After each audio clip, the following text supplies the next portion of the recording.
petistas. Agora, bastidores do poder, bastidores da política. Flávio Bolsonaro busca apoio de ex-ministros e políticos com trânsito no mercado financeiro para fortalecer a sua pré-campanha à presidência. O senador do PL do Rio de Janeiro tem se aproximado de ex-ministros da gestão de seu pai, dirigentes do PL e também do influenciador Pablo Marçal, buscando demonstrar credibilidade, mas evitar erros semelhantes aos do pai. Aliados afirmam que Flávio pretende ampliar as viagens pelo país a partir de fevereiro, com foco em São Paulo e Minas Gerais, além de garantir endosso do mercado financeiro por meio de encontros organizados por Felipe Sabará. Ele também discute propostas com ex-ministros como Paulo Guedes e Adolfo Saxida e com o ex-presidente do BNDES, o Gustavo Montezano, visando anunciar potenciais auxiliares antes da eleição. Começar essa com Luiz Augusto Durso, as articulações de Flávio Bolsonaro, muitas conversas neste momento, inclusive procurando ex-ministros da gestão do seu pai e algumas figuras com trânsito no mercado financeiro.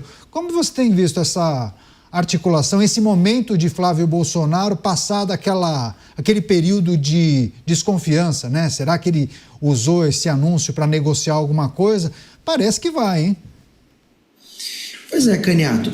A gente viu que aquele tempo de surpresa passou e o Flávio Bolsonaro tem mantido a posição de realmente pré-candidato, começadas as articulações, inclusive, e tem se demonstrado bastante inteligente nessa fase, se aproximando de figuras que hoje têm muita relevância para o mercado, porque naquele dia fatídico do anúncio, surpresa, né, que é uma data inesperada, de Jair Bolsonaro, o mercado reagiu mal, porque o mercado tinha como opção principal naquele momento Tarcísio, pelo menos era o grande nome esperado por parte do mercado. Quando veio o nome do Flávio Bolsonaro, aquilo imediatamente assustou. Mas esse nome tem se consolidado, inclusive nas pesquisas, e isso deu também bastante base para demonstrar a viabilidade política de Flávio Bolsonaro transmitir os votos de seu pai, receber esses votos que seu pai tem depositado com muita confiança de eleitores fiéis,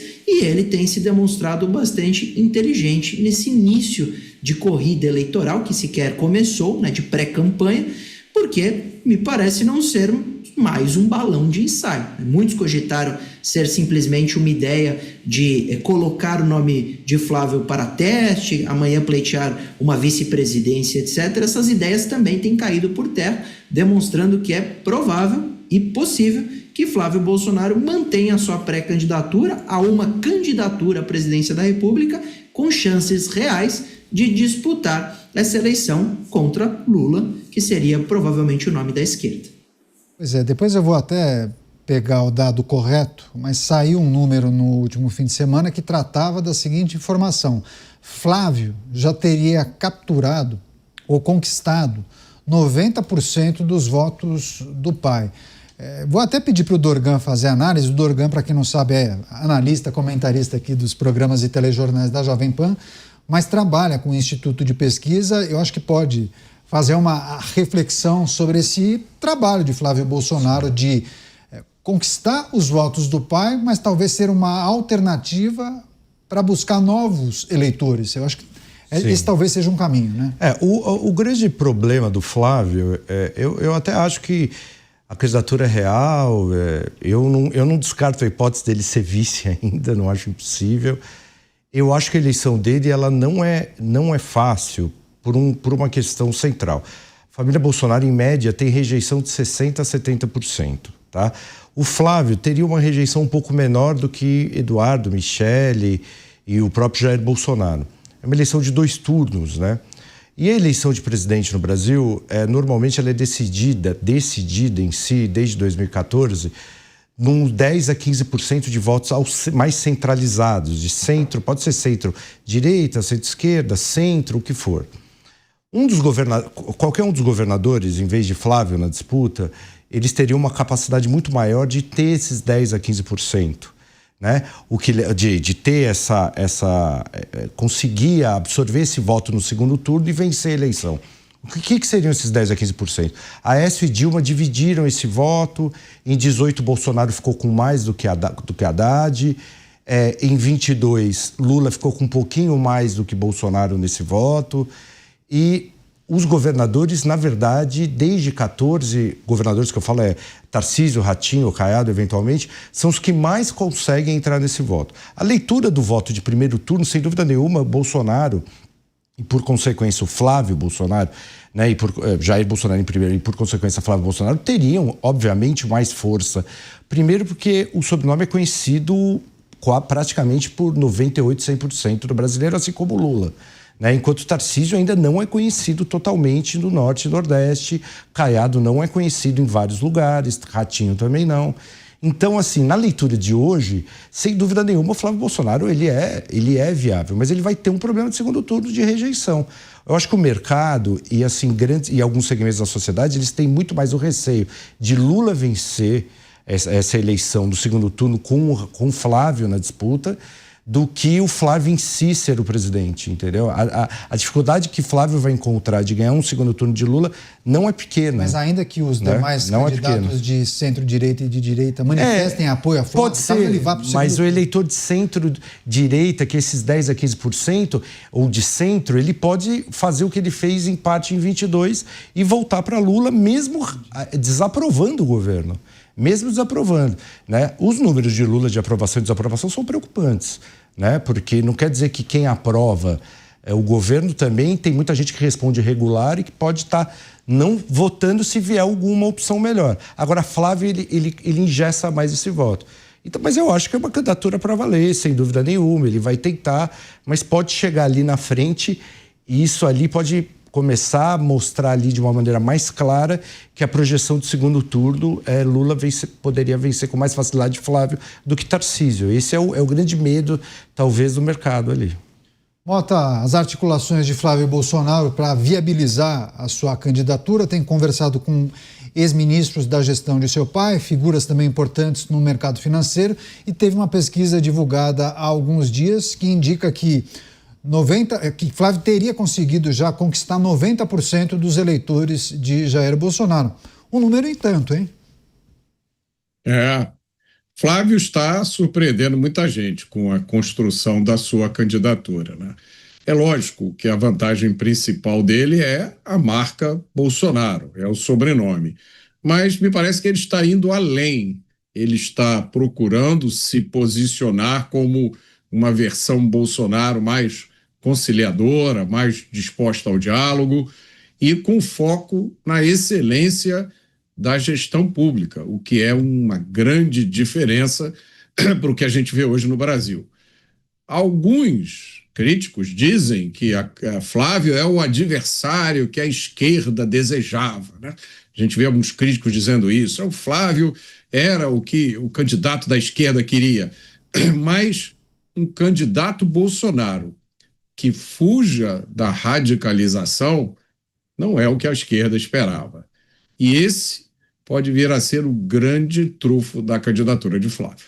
Eu acho que essa talvez seja a pergunta importante a ser feita. Você, Durso, qual é a reflexão que a gente deve fazer quando a gente possivelmente identifique na urna eletrônica alguém com o sobrenome de Jair Bolsonaro, mas que acaba ajustando o seu discurso, suas ações, sua personalidade para aquele político mais moderado, um Bolsonaro mais centrão?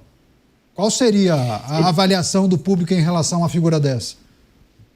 Seria o Bolsonaro 2.0, Caniato? Eu acho que isso é o papel do marketing. Esse vai ser o grande objetivo da campanha, a demonstrar que, para aqueles que gostam do pai, ele é como o pai, e para aqueles que não gostam de algumas condutas ou falas do pai, entendendo ser mais radicais, ele não é como o pai.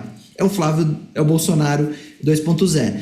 Esta será o grande objetivo. Só que do outro lado teremos um candidato forte, porque tem já a máquina nas mãos, já está indo para a reeleição e também sabe muito bem como lidar nos debates, como tentar vincular aqueles números que fizeram o Jair Bolsonaro perder a reeleição para tentar colar no filho. Então a missão, Caniato, não é fácil. Por isso que o mercado também falava em um nome distinto da família e mais moderado, que era a figura do Tarcísio, que teria os seus desafios. E penso, ainda mantém essa posição, acredito ser, para a direita o melhor candidato, Tarcísio.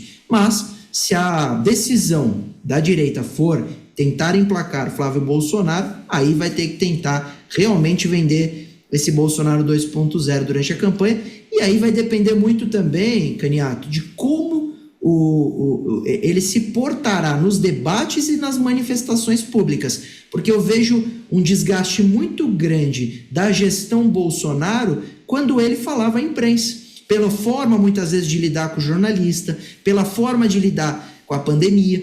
E se o filho mostrar que não age daquela forma, não concorda com tudo que o pai fez e demonstrar-se mais moderado, ponderado, como de fato é, né? Como a gente já conhece a história, pode ser que seja um candidato muito forte para convencer que é o Bolsonaro, mas não é tão parecido com o pai.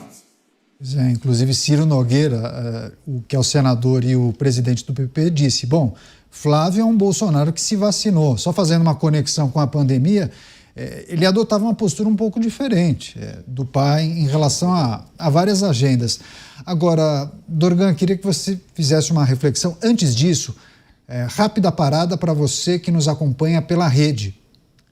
Mas nós seguimos aqui com as discussões e as análises com os nossos comentaristas. Dorgan, não faz tanto tempo, nós falávamos sobre a possibilidade de reedição de um cenário parecido com o que aconteceu no Chile. Um candidato apoiado pelo governo, ou do governo tentando a reeleição, que seria o caso, muito possivelmente aqui no Brasil, e vários candidatos de centro-direita e de direita. Esse cenário poderia acontecer uma vez que Tarcísio de Freitas não fosse o candidato, porque muitos entendiam, bom, se Tarcísio for o candidato da direita, haverá uma união de forças, todos em tese apoiariam essa candidatura. Se Tarcísio não for o candidato, as siglas ficariam mais à vontade em lançar os seus próprios candidatos. Então poderíamos ter na prateleira Flávio Bolsonaro, Ronaldo Caiado, Ratinho Júnior, talvez na vice Romeu Zema, enfim. Há alguns nomes sendo aventados. Na possibilidade desse cenário parecido com o Chile, como a gente pode avaliar a divisão dos votos, o fluxo de discussão e de negociação dessas siglas, e o que é possível projetar para um segundo turno, caso Flávio vá, mas caso Flávio não vá? Sim, a saída de Tarcísio da disputa, um recuo eventual, e daí Flávio virando o candidato ali mesmo, ele muda. Eu acho que o primeiro, Tarcísio e Ratinho não disputariam, não forçariam a barra. Eu acho que o Ratinho também recuaria. E daí, com Flávio na cédula? Eu acho que o seu Flávio, eu sou candidato, o Tarcísio não disputaria nunca e o Ratinho também não. Eu acho que não. Eu acho que daí o candidato do PSD, eu acho que daí muda, eu acho que o posicionamento do PSD e do MDB, possivelmente. Aí o PSD possivelmente colocaria Eduardo Leite, talvez, para ficar de uma maneira mais neutra no Brasil, porque o Kassab aí mediria falando, não, essa ele possivelmente vai dar um segundo turno do Flávio contra o Lula. E a vitória ali não dá para cravar nada. Com Tarcísio, você teria uma facilidade maior de cravar uma vitória de Tarcísio, porque esvaziaria todo mundo, iria possivelmente Tarcísio, talvez o Zema ainda saísse, mas ali ele tem um teto e é visível isso, e ficaria Tarcísio versus Lula, e daí teria uma eleição muito provável, talvez, de Tarcísio, mas Lula poderia vencer também. Com a saída de Tarcísio e a entrada de Flávio, aí, isso que você falou do Chile é muito provável, porque daí Caiado se sentiria livre de sair, eu acho que Caiado sairia, eu acho que o Zema sairia, eu acho que daí o PSD e o MDB ficaria com muito receio ali de tomar grandes posicionamentos. O MDB ainda, num quadro desse, talvez sonhe até de colocar o vice, mesmo ali o Geraldo Alckmin estando ali consolidado, talvez ali via PSB, mas o MDB ali sonharia com esse vice. O PSD lançaria Eduardo Leite ali mais centralizado, ali, o Eduardo Leite ali no Rio Grande do Sul é visto como de centro-esquerda, centro-direita, então talvez iria Flávio versus Lula e teria esses polos na disputa. Legal, deixa eu só receber a rede Jovem Pan, as análises dos nossos comentaristas para as eleições de 2026, a possibilidade de Flávio Bolsonaro confirmar a sua candidatura. Por enquanto ele é pré-candidato, mas tudo leva a crer que ele levará e o PL irá dar todo o suporte para essa candidatura. Uma vez que Flávio formalize a sua candidatura, como as demais siglas iriam se organizar? Qual seria a estratégia? O Dorgan acabou de fazer uma análise interessante e fez um recorte no PSD. Se Flávio não sair, possivelmente o PSD apostaria as fichas em Ratinho Júnior com Zema na vice. Se Flávio sai, poderia haver um ajuste na estratégia do PSD, colocando inclusive Eduardo Leite para disputar a presidência. Enfim, e é preciso também olhar para os partidos do Centrão, porque há partido do Centrão que fala em lançar o próprio candidato, apoiar algum candidato de centro-direita ou até embarcar na reeleição de Lula. Então, tudo pode acontecer em relação a algumas siglas do Centrão, que estão de olho, né, Mota? Várias siglas do Centrão. Pouco importa quem vai estar na cadeira de presidente. Eles querem aumentar o número de cadeiras na Câmara dos Deputados, porque isso incide, inclusive, no dinheiro que eles recebem depois como fundo partidário, né, Mota? Ou seja, é um jogo com muitas nuances, né? Sem dúvida, tudo pode acontecer. Eu acho que nós vamos ver o cenário mudar muito à medida em que a candidatura de Flávio vai se consolidando. Acho que esse discurso do Flávio, esse posicionamento cuidadoso dele, essa busca por alianças, ao mesmo tempo em que Flávio traz o sobrenome Bolsonaro, eu acho que isso pode ser uma receita vencedora. E no momento em que isso tiver cheiro de sucesso, Cariato, sucesso vai atrair todo o apoio possível. Eu duvido que alguém vá querer se aventurar em uma candidatura se a perspectiva de Flávio ser eleito for muito boa.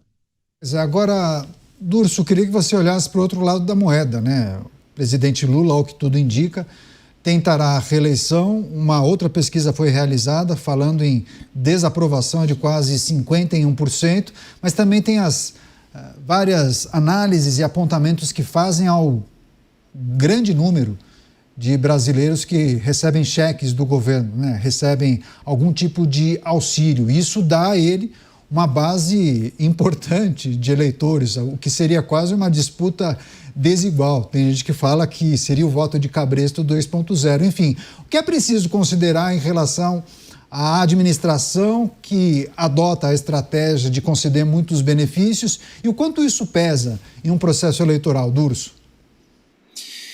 Olha, Caniato, essa resposta está no histórico das urnas, né? Então, o Lula, o PT, a esquerda brasileira sabe utilizar muito bem a gestão, né, a máquina, e sabe manter esses grupos de sindicatos, de grupos organizados como fiéis escudeiros.